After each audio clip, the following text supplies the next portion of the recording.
My name is Maya Dillard Smith, and I'm running for United States Senate in the great state of Georgia. Go to any public school and talk to some mothers. And I don't mean go to the public schools in the most affluent communities. Go to the public schools where working families exist. And ask those mothers if they feel a trickle-down effect from their employers.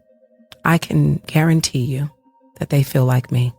You work hard with very little recognition. You have to pay for yourself to get to work, pay for your food while you're there, pay for your parking, and pay for your gas.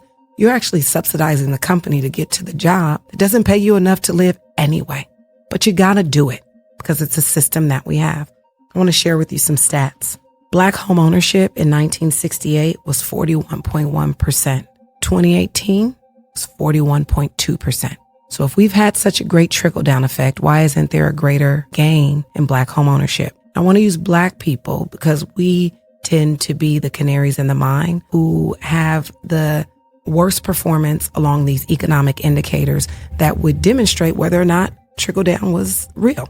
Black unemployment in 1968 was 6.7%. In 2018, it was 7.5%. And even though we have media that will report unemployment at 3%, that unemployment number does not account for people who have dropped out of the labor market because they couldn't find work. It doesn't account for the quality of the job. And it doesn't account for the fact that there are lots of people working in the gig economy just to make ends meet who have 3 and 4 jobs. And so the unemployment rate is not a good indicator of the health of our economy. Income levels are, wealth levels are, and we know that the bifurcation between CEO pay and average worker pay is about a 300% difference.